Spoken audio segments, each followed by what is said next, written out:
Praise the Lord. Hallelujah. எபேசியரின் புஸ்தகம் 3ஆம் அதிகாரம் 20-21 வசனங்களை நாம் வாசிக்க போகிறோம்.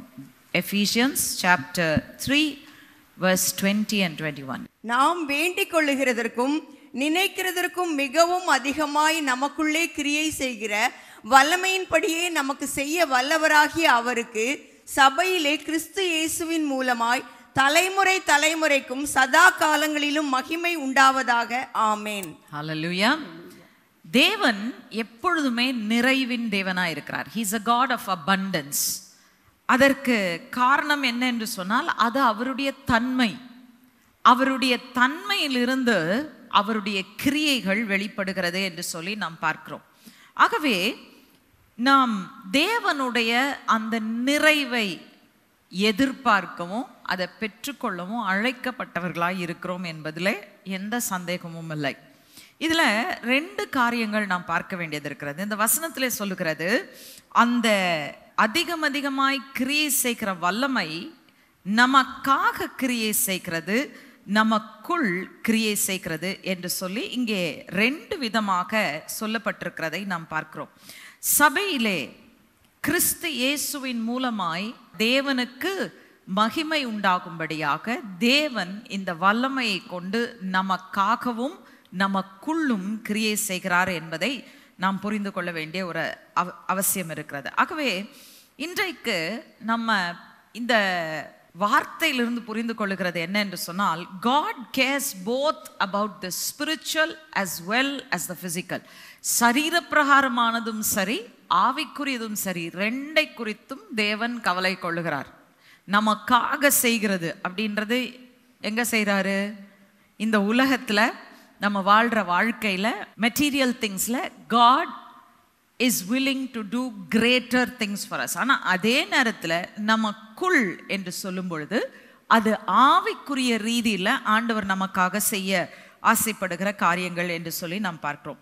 ஆகவே இந்த காலகட்டம் எப்படிப்பட்டது என்று சொன்னால், நம்முடைய தரிசனங்களை விரிவடைய செய்கிற ஒரு காலமாக இருக்கிறது. It is time for us to stretch our expectations, to stretch our visions beyond our limitations. நம்முடைய தரிசனங்களை, தேவனிடத்தில் நாம் எதிர்பார்க்கிற காரியங்களை, நமக்கு இருக்கும் எல்லைகள், தடைகள், இதை கடந்து நாம் அதை எக்ஸ்டெண்ட் பண்ண வேண்டிய ஒரு காலகட்டத்தில் நம்ம இருக்கிறோம்னு சொல்லி நம்ம பார்க்குறோம்.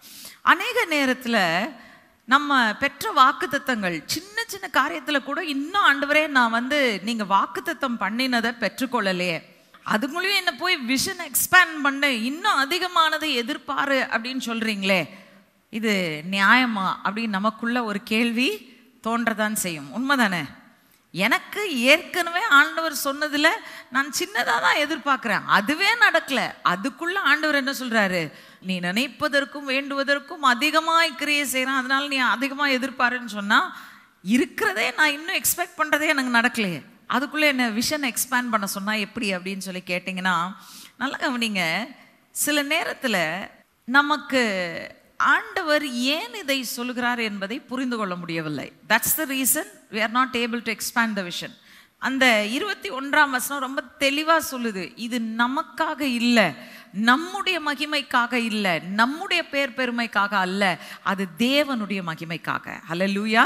தேவன் எப்பொழுதுமே ஏன் இன்னும் பெருசா எதிர்பாருன்னு சொல்றாருன்னா, அதற்கு காரணம் அதை தேவன் செய்யும் போது நான் மகிமைப்பட போவதில்லை, அல்லது நான் அதனால ஏதோ ஒரு பெரிய புகழ்ச்சியோ ஒரு பெரிய கீர்த்தியோ பெற்றுக்கொள்ள போறதில்லை, அதை விட பெரிதான மகிமை தேவனுக்கு உண்டாக போகிறது. ஹல்லேலூயா. That is why God pushes us to expect for more. அதனாலே தான் நம்முடைய எதிர்பார்ப்புகள் இன்னும் அதிகமாக இருக்க வேண்டும் என்று சொல்லி தேவன் விரும்புகிறதை நாம் பார்க்கிறோம். ஆனால் இதை எப்படி நம்ம செய்யறது? ஏன்னா நம்ம மூளை லிமிட்டட் தான். நீங்கள் என்னதான் சொன்னாலும் ஆண்டவர் நம்மளை நீ இன்னும் அதிகமாக எதிர்பாருன்னு சொன்னால் கூட நம்மளுடைய மனுஷ சிந்தை மூளை கொஞ்சம் தான், அதில் நம்ம எதிர்பார்க்கக்கூடியது கொஞ்சம் தான். எப்படி நான் ஆண்டவர்கிட்ட அதிகமாக எதிர்பார்க்கறது? அதுதான் அழகா சொல்றாரு, உங்களுக்குள் கிரியை செய்கிற வல்லமை. யாருடைய வல்லமை? பரிசுத்த ஆவியானவரின் வல்லமை. அந்த பரிசுத்த ஆவியானவரோடு இணைந்து இசைந்து நாம் நடக்கும்போது அவருடைய அந்த வல்லமை எனக்குள் ஊற்றுகளை உண்டாக்குவதற்கு நான் இடம் கொடுக்கும்போது ஒரு எக்ஸ்பேண்டட் விஷனை ஆண்டவர் எனக்கு கொடுக்குறாரு அப்படின்னு சொல்லி நம்ம பார்க்குறோம். நான் ஒரே எக்ஸாம்பிள் சொல்கிறேன், அதில் நீங்கள் புரிஞ்சுக்குவீங்க. வேதத்தில் நிறைய எக்ஸாம்பிள்ஸ் இருக்குது. எதிர்பார்த்தார்கள், ஆனால் எதிர்பார்த்ததை விட தேவன் அவர்களுடைய தரிசனத்தை பெரிதாக்கி கொடுத்ததை நாம் வேதத்தில் அநேகருடைய வாழ்க்கையில் பார்க்குறோம். அதில் முதல் எக்ஸாம்பிள் எடுக்கணும்னா ஆபிரகாம் தான். வாசிங்களேன், ஆதியாகமம் 15ஆம் அதிகாரம் 3ஆம் வசனம். Genesis chapter 15 verse 3. பின்னும் ஆபிரகாம், தேவரீர் எனக்கு புத்திர சந்தானம் அருளவில்லை, இதோ என் வீட்டிலே பிறந்த பிள்ளை எனக்கு சுதந்திரவாளியாய் இருக்கிறான் என்றான். ஓகே, இந்த அதிகாரத்துடைய முதல் வசனத்துல நீங்க பாத்தீங்கன்னா அங்க தேவன் ஆபிரகாமுக்கு சொல்றாரு, ஆபிரகாமே நான் உனக்கு கேடகமும் உனக்கு மகா பெரிய பலனுமா இருக்கிறேன். அப்படின்னா என்ன அர்த்தம்? ஐ எம் யுவர் ரிவார்ட், நான் உனக்கு ஒரு பெரிய பரிசா இருக்கிறேன் அப்படின்ற மாதிரி ஆண்டவர் சொல்றார். ஆபிரகாம் கேட்கிறாரு, ஆண்டவரே நீங்க மகா பெரிய ரிவார்டா இருக்கிறீங்கன்னு சொல்றீங்க, எனக்கு பலனா இருக்கிறீங்கன்னு சொல்றீங்க, ஆனா எனக்கு விருப்பமானது ஒன்னே ஒண்ணுதான், எனக்கு ஒரு என்ன கொடுங்க, சுதந்திரவாளியை கொடுங்க ஆண்டவரே, ஒரு சுதந்திரவாளியை தாங்க. சுதந்திரவாளியே இல்லையே, என் வீட்டில் பிறந்த எவனாச்சும் ஒருத்தன் தான் நாளைக்கு என்ன செய்ய போறான், என்னுடைய சுதந்திரத்தை பெற்றுக்கொள்ள போகிறான், எடுத்துக்கொள்ள போகிறான் என்று சொல்லி ஆபிரகாம் அங்கே தேவனோடு சொன்ன அடுத்த மாத்திரத்தில் ஆண்டவர் என்ன செய்கிறார் பாருங்க. ஆபிரகாம் இன்னமும் அந்த மலட்டுத்தன்மை வறட்சியான இடத்துல ஸ்டக்கா இருக்கிறார். ஒரு பிள்ளை கூட இல்லை, எனக்கு ஒரு பிள்ளை கூட இல்லை, எனக்கு இன்னும் ஒரு ஆசீர்வாதம் கூட, ஆண்டவர் எவ்வளோ ஆசீர்வாதம் இருந்தாலும் எல்லா ஆசீர்வாதத்துக்கும் அதை அனுபவிக்கிறதுக்கு ஒரு சுதந்திரவாளி தேவை. கரெக்டா? ஆபிரகாம் எவ்வளோதான் சேர்த்து வச்சாலும் நாளைக்கு அவருக்கு ஒரு சுதந்திரவாளி இல்லைன்னா எல்லாத்தையும் பெற்றுக்கொண்டு யாருக்கோ விட்டுட்டு போகிற மாதிரி இருக்கும். அப்போ ஆபிரகாமுக்கு ரொம்ப முக்கியம் அங்கே என்னன்னா, ஆண்டவரே நீங்கள் இவ்வளோ ஆசீர்வாதத்தை கொடுத்துருந்தாலும் பரவாயில்ல, ஆனால் முக்கியமானது என்னன்னா அதை அனுபவிக்கக்கூடிய ஒரு சுதந்திரவாளி இல்லைன்னா என் வீட்டில் பிறந்த யாரோ ஒருத்தருக்கு நான் எல்லாத்தையும் என்ன செய்யணும், பாஸ் ஆன் பண்ணிட்டு போகணும் அப்படின்னு கேட்குறாரு. அந்த இன்ஸ்டன்ஸ்ல ஆண்டவர் என்ன பண்றாரு பாருங்க. 5ஆம் வசனம் வாசிக்கலாம். ஆதியாகமம் 15:5. ஜெனசிஸ் 15:5. அவர் அவனை வெளியே அழைத்து, நீ வானத்தை அண்ணாந்து பார், நட்சத்திரங்களை எண்ண உன்னாலே கூடுமானால் அவைகளை எண்ணு என்று சொல்லி பின்பு அவனை நோக்கி உன் சந்ததி இவ்வண்ணமா இருக்கும் என்றார். அவனை வெளியே அழைத்து வந்து, ஹல்லேலூயா, எத்தனை பேர் புரியுது? எங்க வெளியில அழைச்சிட்டு வந்தாரு? ஆபிரகாம் டென்ட்டுக்குள்ள உட்கார்ந்து இருக்க வரைக்கும் வானத்தை பார்க்க முடியாது, வானத்து நட்சத்திரங்களை பார்க்க முடியாது. பல நேரத்தில் நீங்களும் நானும் ஆபிரகாமை போல தான் இருக்கிறோம். அந்த ஒரு ஆசீர்வாதத்துக்காக உட்கார்ந்து அழுதுகிட்டு இருக்கிறோம். ஆனால் ஆண்டவர் என்ன சொல்றாரு, ஆபிரகாமே நீ இருக்கிற அந்த வறட்சியின் இடத்தை விட்டு வெளியில வா, come out of that place. உன்னுடைய சர்க்கம்ஸ்டான்சஸை பார்க்காத, நீ உன்னுடைய சூழ்நிலைகளை பார்க்காதே, நான் உனக்காக வைத்திருக்கிற தரிசனத்தை பார். ஹல்லேலூயா. எத்தனை பேர் புரியுது? ஆண்டவர் ஆபிரகாமுக்கு வச்சிருக்க தரிசனம் என்ன? ஒரு சுதந்திரவாளி இல்லை, ஒரு சந்ததியை தேவன் வைத்திருந்தார். ஹல்லேலூயா. ஆபிரகாம் எதிர்பார்த்தது வெறும் ஒரு சுதந்திரவாளிய. ஆனா கர்த்தர் எதை பத்தி பேசிட்டு இருக்கிறாரு? ஆபிரகாமே ஒரு சுதந்திரவாளி அல்ல, ஒரு மகாபெரிய சந்ததியை நான் உனக்காக வைத்திருக்கிறேன் என்று ஆண்டவர் அந்த கூடாரத்திலிருந்து வெளியில கொண்டாந்து வானத்தை அண்ணார்ந்து பார் என்று சொல்லி அவர் சொல்றாரு, இவ்வண்ணமாய் உன்னுடைய சந்ததி இருக்கும். எப்படி? எண்ண முடியாதத, அளவிட முடியாததாய், அது மட்டுமல்ல மகிழ்ச்சியும் புகழ்ச்சியும் கீர்த்தியும் உண்டாகிற ஒரு சந்ததியா இருக்கும் என்று சொல்லி கர்த்தர் எல்லா பக்கத்துலையும், not just physically but spiritually, ஆண்டவர் வந்து அந்த சந்ததியை ஒரு ஆசீர்வாதமான சந்ததியாய் மாற்றினார், உடன்படிக்கையின் சந்ததியாய் மாற்றினார் என்று சொல்லி நாம் பார்க்கிறோம். அப்போ இந்த புதிய ஏற்பாட்டு காலத்தில் இருக்கிற நம்ம எத்தனை எக்ஸாம்பிள்ஸ் நமக்கு யோசித்து பாருங்க இல்லையா? இன்னைக்கு நீங்க ஒருவேளை ஒரு காரியத்துக்காக ஜெபம் பண்ணி இன்னும் வரலன்னா, மேபி நீங்க ஜெபிக்கிற காரியத்துல நீங்க கொஞ்சத்தை எதிர்பார்த்து சின்னதா பார்த்து ஜெபம் பண்ணிட்டு இருக்கீங்க. ஆண்டவரோ பெரிய திட்டத்தை வைத்திருக்கிறார் என்பதா இருக்கும். உங்க தரிசனத்தை எக்ஸ்பேண்ட் பண்ணிட்டீங்கன்னா நீங்க பெற்றுக்கொள்ள அந்த இடத்துல வந்துருவீங்க. ஹல்லேலூயா. எத்தனை பேர் புரியுது நான் சொல்றது? ரைட். சில நேரத்தில் ஆண்டவருடைய தரிசனம் தான் சொல்றாரு, என் நினைவுகள் உங்கள் நினைவுகள் அல்ல, என் வழிகள் உங்கள் வழிகளும் அல்ல. நான் வந்து ஸ்டெப் டவுன் பண்ணி உன் வழிக்கு வர முடியாதுப்பா, நீ எலும்பு, தரிசனத்தை விரிவடைய செய், எலும்பு என்று சொல்லுகிறார். சில நேரத்தில் நம்ம அந்த ஆண்டவருடைய பார்வையை பெற்றுக்கொண்டு அந்த இடத்துல அந்த சுதந்திரத்தை நம்ம சுதந்திரிக்கும் போது தான் நமக்கு தெரியும், நான் எதிர்பார்த்ததை ஆண்டவர் செய்யாதது நல்லதா இருந்தது. ஹல்லேலூயா. நான் எதிர்பார்த்தது ஆண்டவர் செய்யாம போனது நல்லது. ஏன்? நான் எதிர்பார்த்து நான் பெற்றிருந்தா இவ்வளோண்டு தான் பெற்றிருப்பேன். ஆனால் ஆண்டவரோ எனக்காக வைத்திருந்த தரிசனம் மகா பெரியது என்பதை நாம் கண்டடைவோம். ஹல்லேலூயா. எத்தனை பேர் இந்த காலை வேளையில அந்த தரிசன விரிவாக்கத்திற்குள்ள வர ஆயத்தமா இருக்கிறீங்க? This is the promise of God. பற்றி கொள்ளுகிறவர்கள் பெற்றுக்கொள்வார்கள். ஹல்லேலூயா. அதை இருக்க பற்றி கொள்ளுகிறவர்கள் நிச்சயமாய் சுதந்திரிக்காமல் போக மாட்டார்கள். காரணம் என்ன என்று சொன்னால், இது நாம் அல்ல, தேவன் நமக்கு சொல்லும் வார்த்தையா இருக்கிறது. It is the promise of God for our lifes for this season. அப்போ நம்ம அவரோடு கூட இசைந்து போகும் பொழுது தான் அவருடைய நிறைவுகளை நம் வாழ்க்கையிலே நாம் பெற்றுக்கொள்ள முடியும் என்று சொல்லி நாம் பார்க்கிறோம். அந்த சர்க்கம்ஸ்டான்ஸ்லாம் ஆண்டவர் காட்டுற தரிசனம் இம்பாசிபிள். கரெக்டா? ஆண்டவர் காட்டுற தரிசனம் இம்பாசிபிள். காரணம் என்ன? அந்த ஒரு சுதந்திரவாளி கூட இல்லை. சொந்தமா தன்னுடைய சரீரத்திலிருந்து உண்டான அந்த ஒரு சுதந்திரவாளி கூட அந்த சூழ்நிலையில் இல்லை. ஆனால் ஆண்டவர் சொல்றாரு, சந்ததிய வானத்து நட்சத்திரங்களை போல ஆக்குவம்பா. ஆண்டவரே, இம்பாசிபிள், என்ன பேசிட்டு இருக்கிறீங்க? என்கிட்ட ஒரு சுதந்திரவாளி கூட இல்லை அப்படின்னு சொல்றார் அவர். ஆனா ஆண்டவர் நினைத்ததை நிறைவேற்றினார். ஆபிரகாமினுடைய மகிமைக்காக அல்ல, தன்னுடைய மகிமைக்காக. ஆபிரகாமினுடைய திட்டம் நிறைவேறுவதற்காக அல்ல, தன்னுடைய நிரந்தர நித்திய திட்டம் ஆபிரகாமின் சந்ததியின் மூலமாய் நிறைவேறுவதற்காக தேவன் அதை செய்தார். ஹல்லேலூயா.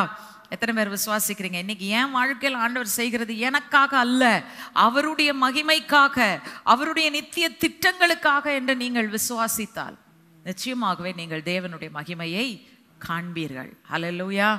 ஆண்டவர் உங்களை நீங்க நினைக்காத மகா பெரிய இடங்கள்ல கொண்டு போய் நிறுத்தி நீங்க நினைப்பதற்கும் வேண்டுவதற்கும் மிகவும் அதிகமாய் உங்கள் வாழ்க்கையிலே செய்வார் என்று சொல்லி நாம் பார்க்கணும். இதுல யோசித்து பார்த்தா ரொம்ப ஆச்சரியமா இருக்கு. ஆபிரகாம் எதிர்பார்த்தது ஒரு சுதந்திரவாளிய, தேவன் ஒரு சந்ததியை கொடுத்தாருன்னு சொன்னல, ஒரு சந்ததி ஆண்டவர் கொடுக்கல. உண்மையிலே சொல்ல போனா ஆபிரகாமுக்கு 2 சந்ததி. வாசிங்களேன், கலாத்தியர் 3ஆம் அதிகாரம் 29ஆம் வசனம். Galatians chapter 3 verse 29.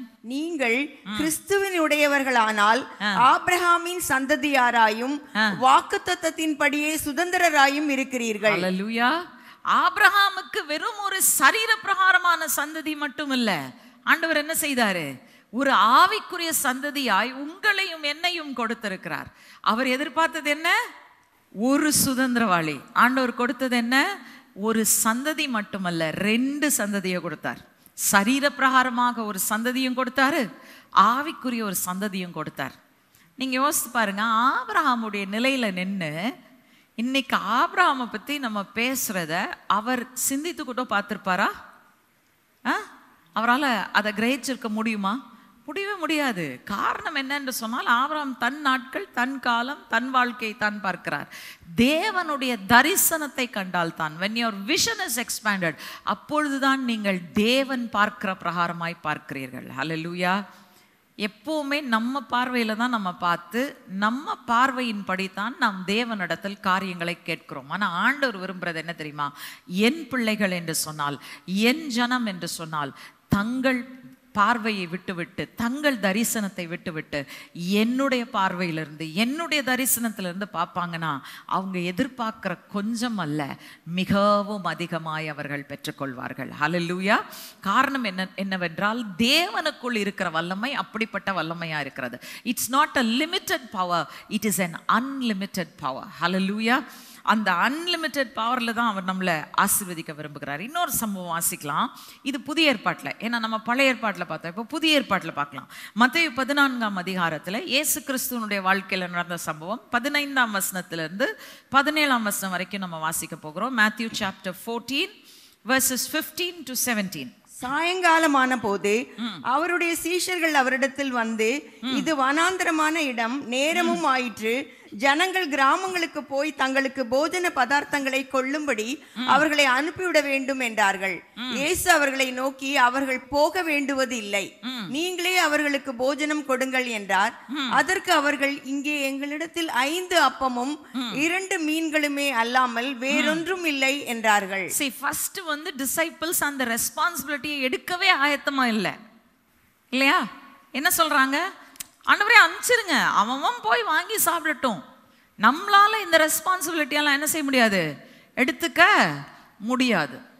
இப்போ இயேசு கிறிஸ்து விஷனை ப்ராடன் பண்றாரு. என்ன சொல்றாரு? நீங்களே அவர்களுக்கு ஆகாரம் கொடுங்கள். இன்ஃபேக்ட் யோவான்ல வாசித்தீங்கன்னா ரொம்ப அழகா இருக்காங்க. இயேசு கிறிஸ்து தாம் செய்ய போகிறது இன்னது என்பதை அறிந்து உங்களிடத்தில் என்ன இருக்கிறது என்று கேட்டார் என்று சொல்லி அங்க சொல்லப்பட்டிருக்கிறது.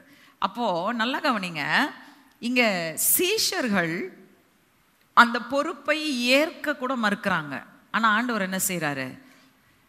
உங்க தரிசனத்தை நான் ப்ராடன் பண்றேன், இவங்களுக்கு நீங்களே சாப்பாடு கொடுங்கன்னு உடனே அவன் சொல்றான், ஆண்டவரே எங்க கையில இருக்கிறது வெறும் 5 அப்பமும் 2 மீனும், அது நம்ம சொந்த சாப்பாடு இல்லை, வந்திருக்கிற ஒரு சிறு பிள்ளைகிட்ட நாங்கள் என்ன செய்யலாம், வேணா பிடுங்கி எடுத்து வாங்கி கொடுக்கலாம், அவ்வளோதான் செய்ய முடியுமே தவிர இங்க அந்த 5000 பேரை போஷிக்கத்தக்கது ஒன்றும் இல்லை நம்மிடத்தில் என்று சொல்லும்போது ஆண்டவர் அழகா என்ன செய்யறாருன்னா, அந்த 5 அப்பத்தையும் 2 மீனையும் கொண்டு அவருடைய அளவற்ற வல்லமை என்ன செய்ய முடியும் என்பதை அன்றைக்கு காண்பித்தார். அல்லேலூயா. இன்னைக்கு உங்க கையில 5 அப்பமும் 2 மீனும் தான் இருக்கலாம். ஆண்டவரே, தேவைக்கு இது போதுமானது அல்ல, என்னுடைய சூழ்நிலைக்கு இது போதுமானது அல்ல. unless you step down and do a great miracle, nothing will happen Lord ன்னு சொல்றீங்களா? 5 அப்பத்தி 2 மீனையும் எடுத்து பயன்படுத்துங்க, அவர் கையில கொடுத்துட்டு பயன்படுத்துங்க. என்ன ஆகும்?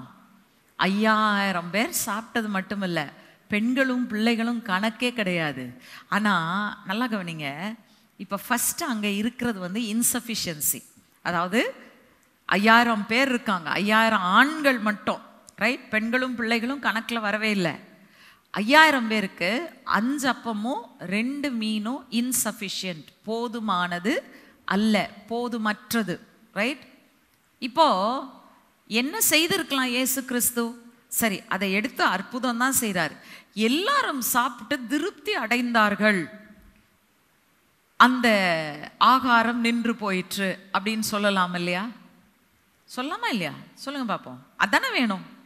5000 பேர் இருக்காங்க, பெண்கள் இருக்காங்க, பிள்ளைகள் இருக்காங்க, எல்லாரும் சாப்பிட்டு முடிச்சுட்டாங்க, திருப்தியா சாப்பிட்டுட்டாங்க, ஒரு துணிக்கை கூட மீந்தல அப்படின்னா that would have been sufficiency, அதாவது அது போதுமானதாய் இருந்திருக்கும். ஆனா ஆண்டவர் போதுமானதுல நிறுத்துகிறவர் அல்ல, அவர் போதுமானதற்கும் அதிகமாய் செய்கிற வல்லமை உடையவர். அங்க பாத்தீங்கன்னா abundance. என்ன செஞ்சாங்க? எல்லாரும் சாப்பிட்டது போக 12 கூட நிறைய மீதி எடுக்கிறார்கள் என்று சொல்லி நாம் பார்க்கிறோம். இதுதான் தேவனுடைய கரம். This is the hand of God. நல்லா ஞாபகம் வச்சுக்கோங்க. எனக்கு இருந்தது ஏதோ தட்டு மாதிரி நான் தேவையை சந்திச்சு ஏதோ நான் வந்து மேனேஜ் பண்ணி வெளியில வந்துட்டேன் பிரச்சனையை விட்டு அப்படின்னாக்கா அது தேவன் கொடுத்த தரிசனம் அல்ல. ஆண்டவர் இன்னைக்கு உங்களை பார்த்து சொல்றாரு, இன்னும் பெரிதானவைகளை பார்ப்பாய், பெரிதானவைகளை காணும்படியாக உன் கண்களை உயர்த்து. இருக்கிற தளத்திலே பார்க்காத, சூழ்நிலையை பார்க்காத. Don't look at your circumstances, look at the possibilities that are available in me. எனக்குள் இருக்கிறதை பார், நான் என்ன செய்ய வல்லமை உள்ளவராய் இருக்கிறேன் என்பதை பார், அந்த அளவுகோலின்படி நான் உனக்கு செய்வேன் என்று இன்றைக்கு ஆண்டவர் நம்மோடு கூட பேசுகிறதை நாம் பார்க்கிறோம். ஸோ நல்லா ஞாபகம் வச்சுக்கோங்க, நம்ம இந்த வல்லமையை நமக்குள் பெற்றிருக்கிறோம். நாம் செய்ய வேண்டியதெல்லாம் நம்முடைய இன்னபிலிட்டி, நம்முடைய இயலாமைகளை பார்ப்பதை நிறுத்தி விட்டுட்டு தேவன் யார் என்பதை நாம் பார்க்கும்போது, அவர் எனக்காக வைத்திருக்கிற தரிசனம் என்ன என்பதை நான் பார்க்கும்போது நிச்சயமாகவே என்னை மிகவும் அதிகமாய் பெருக செய்கிற வல்லமை அங்கே வெளிப்படும் என்று சொல்லி நாம் பார்க்கிறோம். அதான் நீதிமொழிகள் 3ஆம் அதிகாரம் 5-6 வசனங்கள் சொல்றார். வாசிங்களேன். Proverbs chapter 3 verses 5 and 6. உன் சுய புத்தியின் மேல் சாயாமல் உன் முழு இருதயத்தோடும் கர்த்தரில் நம்பிக்கையாயிருந்து உன் வழிகளில் எல்லாம் அவரை நினைத்துக்கொள், அப்பொழுது அவர் உன் பாதைகளை செவ்வைப்படுத்துவார். அல்லேலூயா. உன் வழிகளில் எல்லாம் அவரை நினைத்துக்கொள். ஃபர்ஸ்ட் சொல்றாரு, நமக்கு அது ரொம்ப ஈஸியா புரிஞ்சுக்கலாம். உன் முழு இருதயத்தோடும் கர்த்தரில் நம்பிக்கையா இருந்து. எப்படி நான் முழு இருதயத்தோட கர்த்தர் மேல நம்பிக்கையா இருப்பது? என்னுடைய சர்க்கம்ஸ்டான்சஸை, சூழ்நிலைகளை, என்னுடைய கையில் இருக்கிறத பார்க்காம நான் கர்த்தரை பார்க்கும்போது தான் கம்ப்ளீட்டாக நான் இதை பார்க்கவே இல்லை, இவ்வளோ இருக்கு, இதை வச்சு என்னால் காரியத்தை செய்ய முடியாது, இதை ஏன் நான் பார்க்கல, நான் உங்களுடைய கரத்தை பார்க்குறேன். ஹல்லேலூயா. அந்த பார்வை எப்போ வரும் தெரியுமா? அங்கே சொல்லுதில்ல, சுய புத்தியின் மேல் சாயாத முழு இருதயத்தோடும் அவரில் நம்பிக்கையாயிரு. அடுத்தது சொல்லுது, வழிகளில் எல்லாம் அவரை நினைத்துக்கொள். அப்படி எப்படி நான் யோசிக்கிறது? ஆண்டவரே எல்லா வழிகளிலும் எப்பொழுதும் எப்படி நினைக்கிறது? எத்தனை பேர் பரிசுத்த ஆவியானவர் உள்ள பெற்றிருக்கிறீங்க? இருக்கிறார்ல. அவர் ஒருவர் தான் எல்லா வழிகளிலும் கர்த்தரை நினைத்து கொள்ளும்படியாக செய்யக்கூடியவர். ஸோ சிம்பிளாக சொல்ல போனால் அந்த வசனத்தை தான் அழகா வேறு விதமாக இங்கே சொல்லியிருக்கு. எபேசியர் 3ஆம் அதிகாரம் 21, 22 தான் இங்கே வேறு விதமாக சொல்லியிருக்கு. என்ன சொல்லியிருக்காரு? உன் சுய புத்தியின் மேலே சாராத, look at me, look at how great I am. அது மட்டும் இல்லை, உனக்குள் இருக்கிற வல்லமை உன்னை என் தரிசனங்களை காண செய்யும். உன்னை நம்பாம என்ன நம்பும்படியாக செய்ய வைக்கிறவர் ஒரே நபர், பரிசுத்த ஆவியானவர். உங்களால் ஆண்டவரை நம்ப முடியுமா? சுயமா சொல்லுங்க பார்ப்போம். ஆண்டவர் என்ன சொல்றாரு? நீங்கள் என்னை தெரிந்து கொள்ளவில்லை, நீங்க என்கிட்ட வரல, நான் தான் உங்களை தெரிந்து கொண்டேன். அல்லேலூயா. அவர் தெரிந்து கொள்ளாமல் இருந்திருந்தால் இன்றைக்கு உங்களில் ஒருவர் கூட இங்க உட்கார்ந்து இருந்திருக்க முடியாது. அவர்தான் தெரிந்தெடுத்தார், அவர்தான் உங்கள் இருதயத்தை திருப்பினார், அவர்தான் உங்களை உணர்த்தினார், தம்மிடத்தில் கொண்டு வந்தார். கொண்டு வந்தது மட்டுமல்ல, எப்போ என் வழியில நடக்கணும்னு சொல்லி தான் நமக்குள்ள என்ன செஞ்சிருக்கிறாரு? பரிசுத்த ஆவியானவரை அவர் வைத்திருக்கிறார் என்று சொல்லி நாம் பார்க்கிறோம். நான் இன்னைக்கு யோசித்து பார்க்குறேன், கடந்த வருஷத்தில் ஐ திங்க் அக்டோபரில் தான் நம்ம இந்த செமினார் வச்சோம். நம்ம 1 டே இல்லையா, அக்டோபர் 30 வச்சு. அன்னைக்கு சொன்னேன் நான், பரிசுத்த ஆவியானவரை சார்ந்து வாழ்கிற ஒரு வாழ்க்கை, அற்புதங்கள், அதிசயங்கள், அடையாளங்கள் எப்படி?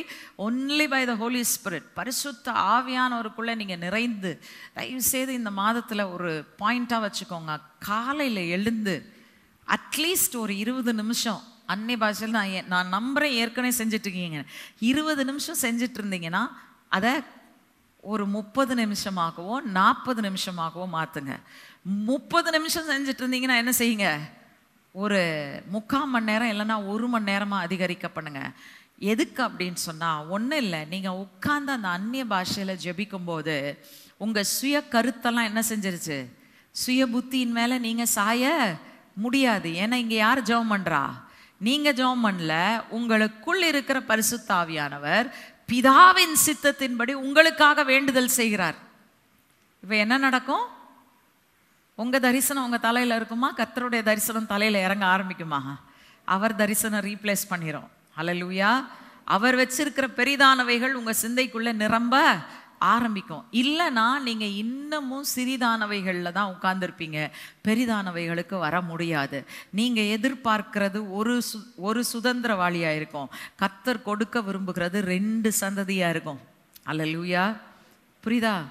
யோசித்து பாருங்க. அந்த சரி, ஈவன் ஒரு சுதந்திரவாளிக்கு ஒரு சந்ததி கொடுத்துருந்தா கூட அது ஒரு நார்மல் காரியம்னு சொல்லலாம்.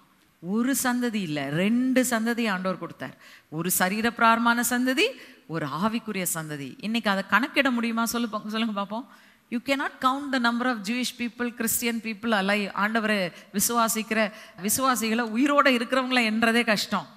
இதில் வேற அந்த சந்ததியில் ஏற்கனவே இருந்து மரித்து முடிந்து போனவர்கள் இருக்கிறார்கள், இனி வரப்போகிறவர்கள் இருக்கிறார்கள். எப்படி உட்காந்து எண்ணுவீங்க சொல்லுங்க பார்ப்போம். எந்த நேரத்திலையும் எண்ணிக்கைக்கு அடங்காத ஒரு சந்ததியை தான் அவர் வாக்குத்தத்தம் பண்ணினபடியே ஆபிரகாமுக்கு கொடுத்தார். இன்றைக்கும் நம்முடைய தரிசனத்தை தேவனுடைய தரிசனத்துக்கு ஏற்ப நாம் விரிவடைய செய்வோம் என்று சொன்னால் அவர் அதிலும் அதிகமானதை செய்ய வல்லமை உள்ளவராயிருக்கிறார். ஹல்லேலூயா. இன்னைக்கு இதைத்தான் நாம் புரிந்து கொள்ள வேண்டும். எனக்குள்ள இருக்கிற ஆவியானவர் என்னை அந்த நிறைவுக்குள் கொண்டு வருவார். I don't have to look for. நான் அதுக்காக பல காரியங்களை செய்ய தேவையில்லை, புதிதான யுக்திகளை நான் தேடி ஓட தேவையில்லை. எனக்குள் இருக்கிறவர் போதுமானவர். ஹல்லேலூயா. எனக்குள் இருக்கிற பரிசுத்த ஆவியானவர் என்றென்றும் போதுமானவர். 1 கொரிந்தியர் 2:9-10 சொல்லுகிறபடியே நம்மை அந்த நிறைவுகளுக்குள் கொண்டு வருவார். 1 Corinthians chapter 2 verse 9 and 10. எழுதியிருக்கிறபடி தேவன் தம்மில் அன்பு கூறுகிறவர்களுக்கு ஆயத்தம் பண்ணினவைகளை கண் காணவும் இல்லை, காது கேட்கவும் இல்லை, அவைகள் மனுஷனுடைய இருதயத்தில் தோன்றவும் இல்லை. நமக்கோ தேவன் அவைகளை தமது ஆவியினாலே வெளிப்படுத்தினார். அந்த ஆவியானவர் எல்லாவற்றையும் தேவனுடைய ஆழங்களையும் அறிந்திருக்கிறார். அல்லேலூயா. நமக்குள் இருக்கிற பரிசுத்த ஆவியானவர் போதுமானவர். அவர் எப்படிப்பட்டவராக இருக்கிறார்? தேவனுடைய ஆழங்களை அறிந்தவர். தேவனுடைய தரிசனத்தை அவர் தான் அறிந்திருக்கிறார். எல்லாவற்றையும் ஆராய்ந்து பார்த்து அவர் எல்லாத்தையும் அறிஞ்சு வச்சிருக்கிறார். அப்படிப்பட்ட பரிசுத்த ஆவியானவரை நமக்குள்ள கொடுத்திருக்கிறார். எதற்காக? தேவன் தம்முடைய ஆவியினாலே தம் தரிசனங்களை நமக்கு வெளிப்படுத்தும்படியாக கொடுத்திருக்கிறார். இன்னைக்கு அந்த பரிசுத்த ஆவியானவரை நம்ம சார்ந்து கொள்வோம் என்று சொன்னால் அந்த லிமிட்டட்ல இருந்து அன்லிமிட்டடுக்கு நம்ம போவோம். நல்லா ஞாபகம் வச்சுக்கோங்க. ஆபிரகாம் இந்த தரிசனத்தை பார்த்ததுக்கு அப்புறம்தான் அவருக்கு அந்த வாக்குத்தத்தத்தின் நிறைவேற்றமே வந்தது என்று சொல்லி நாம் பார்க்கிறோம்.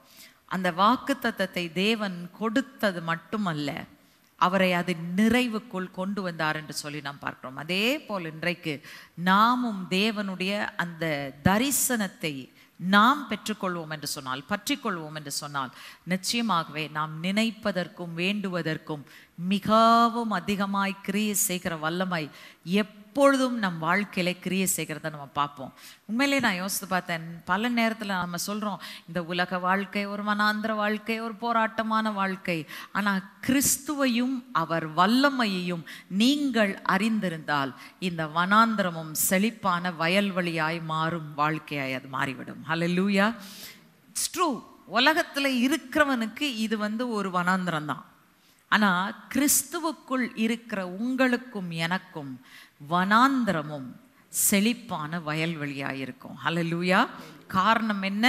அவருக்குள் கிரியை செய்கிற வல்லமை எனக்குள்ளும் இருக்கிறது. அந்த வல்லமை என்னை அவருடைய தரிசனத்தை பார்க்க வைக்கிறது மட்டுமல்ல, அவர் எனக்காக செய்ய விரும்பும் அந்த மகாபெரிய காரியங்களை நான் சுதந்திரிக்கும்படியாகவும் செய்கிறது. ஆகவே நல்லா ஞாபகம் வச்சுக்கோங்க, உங்களுக்காக பெரிதானவைகளை ஆயத்தம் பண்ணி வைத்திருக்கிறார். அதே நேரத்தில் உங்களை அந்த பெரிதானவைகளுக்கு ஆயத்தம் செய்கிற தேவனாயும் இருக்கிறார். தம்முடைய பரிசுத்த ஆவியானவர்னாலே தேவன் அதை செய்கிறார். ஒரே காரணம், என் மகிமைக்காக அல்ல, அவருடைய மகிமைக்காக. எத்தனை பேர் விசுவாசிக்கிறீங்க? உங்க வாழ்க்கையில செய்யற எந்த காரியமா இருந்தாலும் உங்க மகிமைக்காக இல்ல, அவருடைய மகிமைக்காக தேவன் மாற்ற முடியும் என்று சொன்னால், நீங்க எதிர்பார்க்கிறத செஞ்சார்னா அது உங்களுக்கு மகிமையை கொண்டாரும். ஆனா நீங்க எதிர்பார்க்கிறத விட அவர் பெரிதானவைகளை செய்யும் போது உலகம் பார்த்து சொல்ல, இவங்களால இது சாத்தியமே கிடையாது, இவங்க ஆராதிக்கிற தேவன் தான் இவர்களை இவ்வளவாய் உயர்த்தி இருக்கிறார், பெருக பண்ணி இருக்கிறார் என்று சொல்லி உலகம் காண. இன்னைக்கு நான் சொல்றேன், take it as a prophetic word. God says he will do greater things so that the people around you, உங்களை சுற்றிலும் இருக்கிற மக்கள், உங்களை சுற்றிலும் இருக்கிற ஜனங்கள் பார்த்து இது எப்படி உங்களுக்கு சாத்தியமாச்சு, இவங்களால இது நிச்சயமா செஞ்சிருக்க முடியாது, நாம் போட்ட திட்டத்துல இவங்க அழிஞ்சில போயிருக்கணும், நாம் போட்ட திட்டத்துல இவங்க எலும்ப முடியாம போயிருந்திருக்கணுமே, எப்படி எந்திரிச்சாங்க அப்படின்னு கேட்டு விசாரிக்கும் போது இது இவர்களால் உண்டானது அல்ல, அவர்கள் ஆராதிக்கும் தேவன் அவர்களை தப்புவிக்க வல்லவராய் இருந்தது மட்டுமல்ல, அவர்களை தப்புவிச்சு அவர் எங்க கொண்டு போனாரு? சஃபிஷியன்சில வைக்கல, போதுமானதுல வைக்கல, எங்க கொண்டு போய் வச்சாரு? அதிகமானதை, மேலானவைகள்ல கொண்டு போய் வச்சார். ஃபார் கிரேட்டர் திங்ஸ், இன்னும் அதிகமாய் தேவன் உங்களுக்காக வைத்திருக்கிறார். ஆகவே இந்த நாளில் விசுவாசிங்க, கர்த்தர் மகிமையானவைகளை உங்கள் வாழ்க்கையிலே செய்ய துவங்குகிறார். The moment you take hold of the promise, God begins to do greater things in your life.